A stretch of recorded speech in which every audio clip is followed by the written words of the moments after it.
Michel Morone a été connu dans le film 365 jours. Mais connaît-on réellement son parcours? Et de nos jours, que devient-il? Michel Morone est né le 3 octobre 1990 à Bitonto, en Apulie, dans la région des Pouilles, en Italie. Il est le plus jeune de 4 enfants. Il a 3 sœurs plus âgées.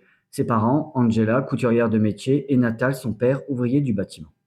Son père, malheureusement, est décédé en 2003, alors que Michel avait environ une douzaine d'années. Vers ses 11 ans, après avoir vu un film de la saga Harry Potter, il décide qu'il veut devenir acteur. Il suit une formation d'acteur au théâtre Teatro Frassini de Pavia. Il commence sa carrière d'acteur en 2011 dans la web-série Seconde Chance, dans le rôle de Ricardo.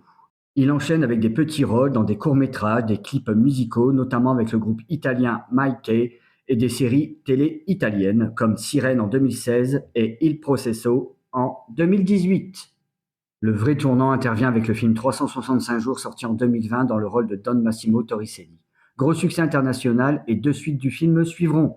Michel Morone est aussi chanteur et guitariste. Il apprend la guitare vers ses 25 ans en visionnant des vidéos sur YouTube.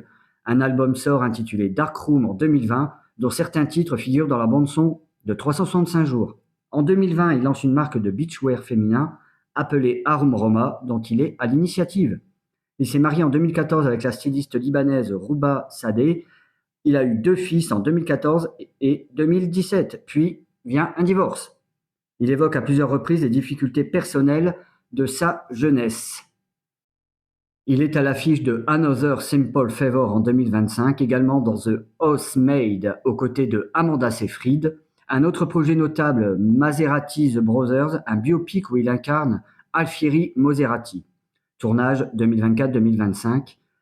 Et The Sicilian en 2026. Il continue la musique et la mode comme il l'a fait depuis quelques années. Il se positionne de plus en plus comme un acteur international, quittant un peu le statut viral Netflix pour des productions plus larges et variées. Il diversifie ses rôles au lieu de rester cantonné à un type sexy mafioso comme auparavant. Il se tourne vers des thrillers, biopics et comédies-drames. Il semble aussi prendre davantage de contrôle sur son image que par le passé, choisissant des rôles qui montrent d'autres facettes de lui.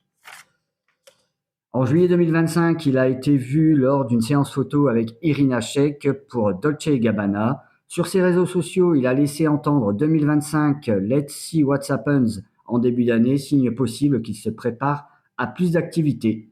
Certains projets sont encore en production ou post-production, donc les dates peuvent encore bouger. Affaire à suivre.